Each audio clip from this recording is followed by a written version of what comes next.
ปีใหม่บ่เปียกินเบียร์เด้อมวนบ่อันนี้ผู้สาวแล้วลูกมา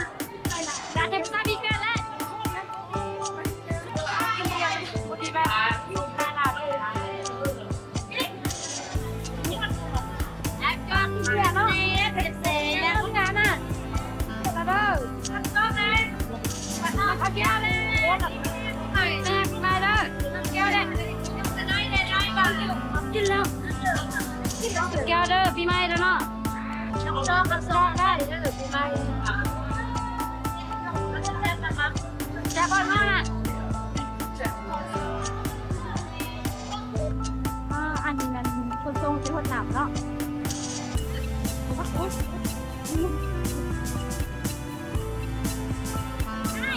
โคตรหนำเด้อ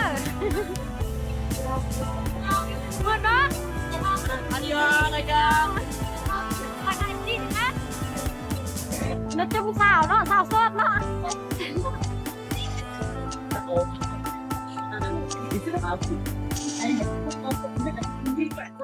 ซิงคนทำไม่ซิงขนาดเลย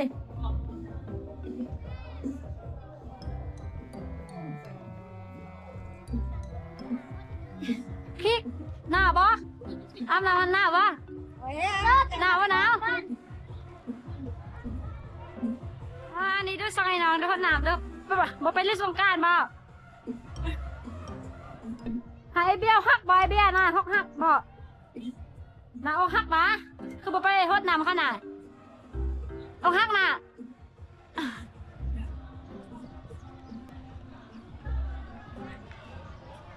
เลือกสองซาไปซ้ายสองซาเนี่ยนะ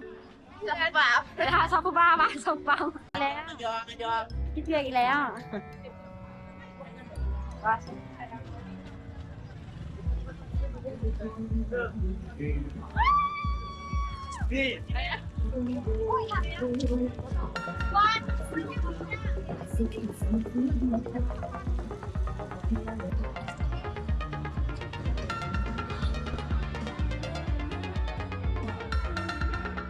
ันนี้แซ่บเบียร์ฮะน่ะจะเบียร์บอกไหมแซ่บมากินโซ่ให้บ้างดูเดี๋ยวไว้เลยผักสมน้ำที่สีน้ำเขียวเปล่าเนาะแล้วคุณสาวหน้าแดงเนาะปางกันจอกอะไรได้เนาะแค่แบบแซ่บเนาะอันนี้คือสาวว่าอันนี้คือสาวว่านี่นะแต่ของสาวคนอันนี้คือสาวเนาะสาวมาหน้าเนาะเป็นอย่างมาเนาะอันนี้คือผู้บ้าผู้ง่อยนะผู้สาวFCเนาะไม่แต่ผู้สาวล้วนๆเนาะมาเดินไป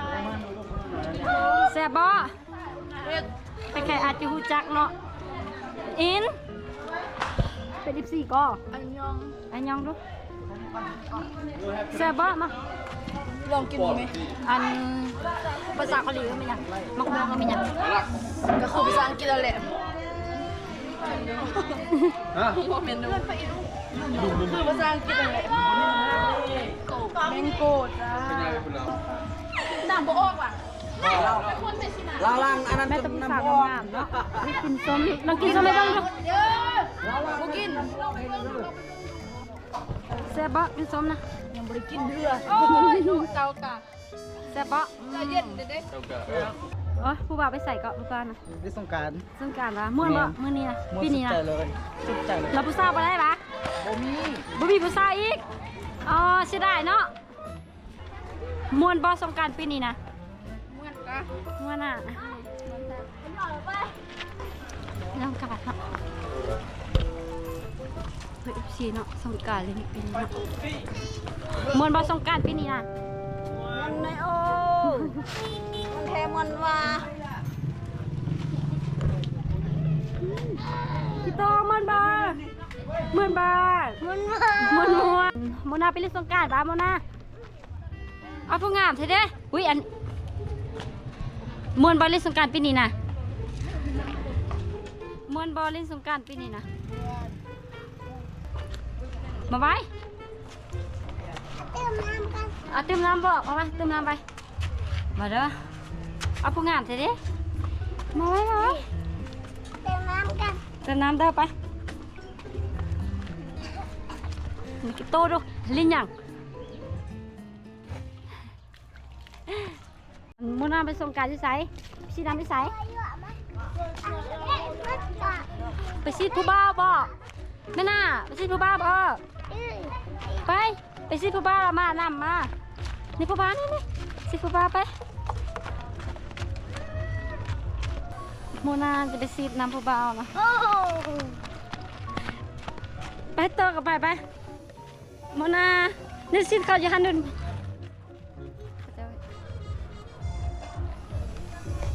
ไปมัดขึ้นหมดเลยไปเตอไปเขานำไปนี่เขาเล่นน้ำบ่ไปคนนั้น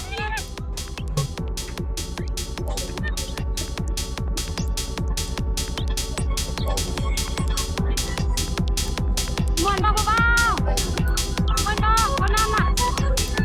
มวนบ่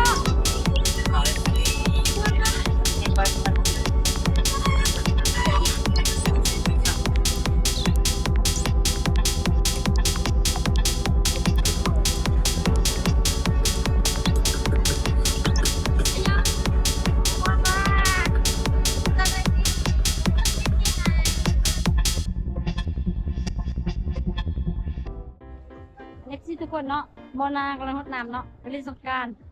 โมนาเขาหนักเข้าไปนี่นี่เขาหนักภาษาไปเขาหนัก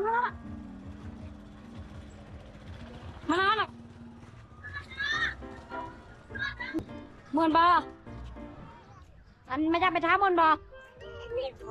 ผู้ใดเขาหนักเข้าไปมาได้เขาหนักไอ้ยังมวนบ่เล่นสงกรานต์นะว่าไรเมาบ่สงสารจะเมาแล้วเมาเบียร์ก็ได้ไปต่อไปมวนบอลลิสงการนะการก็มีผู้สาวได้บอกผู้สาวมีบ่บ่มีผู้สาวอันยองอันนี้สงการมันบ่กินติ๊กไก่เลยกินติ๊กไก่ปลาอ่อนเนาะอันนี้เป็นพิซซ่าไทยเวียงเนาะมาใหม่เนาะอันนี้เป็นเวียงเนาะอันนี้เป็นไทยบ้านหน้าเนาะอันนี้มูแหละแต่มันพูนนี่พูนมวนบอมาลิบ้านหน้าอันนี้เด็กยองอาซิโยมวนบอลิบ้านหน้าน่ะมวนแล้วกินเบียร์แม่กินเบียร์ก่อนเสร็จแล้วเอาผู้สาวนี่ลูกอันรักโตนแล้วเนาะจะมาแทงผมรักโตนไปนี่แม่บัดร้อนแม่บุญส่งดีบ่สาวมักเต่าเด้ส่งดีบ่สาวมักตัวอันยองเฮซโย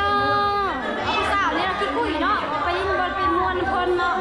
คนมีสงการต้นหลังเราตกนอกก็มีแฟนปะมันบ่ต้องไม่มีแฟนนะโสดอีกโสดบ่เคยมีแฟนนะทำอีกสิเด้ออันใครไปสมัครเนาะมาเป็นแฟนสาวแก้วเนาะต้องมาวันนี้เด้ออันยังสิโยมวนบอลในสงการน่ะมวน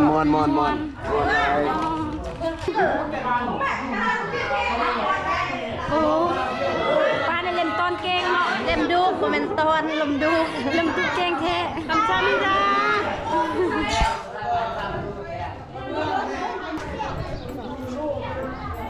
มาละมาละมาน้ำเด้อ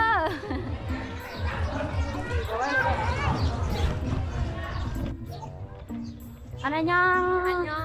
ผู้สาวโสดบ่นี่ โซเดอร์ โสดเด้อเนาะซื้อสาวพอเป็นบ่ แม่ จังไรฟังไปต่อเป็นทางนี้เด้อบ่โสดเด้ออันนี้สาวโสดบ่โสดแล้วเนาะเพิ่นจะมีแฟนแล้วเนาะเพราะว่าเนาะเมาตัวเปียกแล้วบ่ตัวน่ะอันยังผู้สาวนี่ไก่เนาะอันยังไม่ผู้สาวกินตอนปักกางเกงเนาะผู้สาวนะคำละตอนเด้อผู้สาวนี่นะ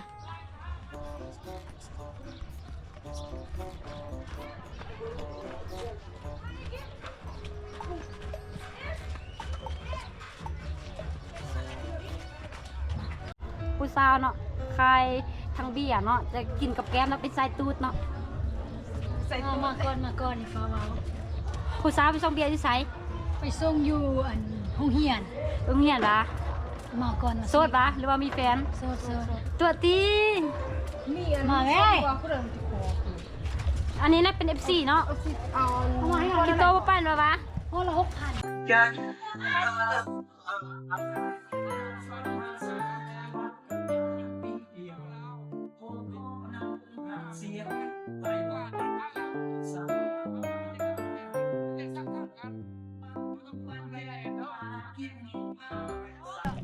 อันยังมวนบอลในสงกรานต์นะมวนบอมวนกันมวนบอลในสงกรานต์นั่นน่ะรถมาขี่รถง่ายเนาะเมาแล้วติสงสัยเขาเมาแล้ว ยังบอกพี่ อันนั้นยังผู้บ่าวโสดปะหรือไม่มีแฟนมันโสดบ่ มีแฟนแล้ว อันนี้ดู โซด โสดบ่มีแฟนปะฝากเบอร์ไปหนึ่งวันนี้เด้ออันนี้ดูโสดหรือบ่โสดโสดหรือ ทั้งสดทั้งโซด โสดทั้งโสดวะน่ะบ่เชื่อติมีแฟนแล้วบ่โสดแต่บ่โสดเนาะบ่อันนี้ดูเมาแล้วบ่ม่วนบ่สงกรานต์น่ะ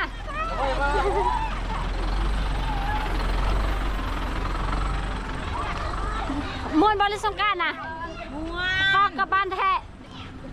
จะกลับบ้านแล้วลิ้นม่วนแล้ว คือว่าบ่กลับตอนแรง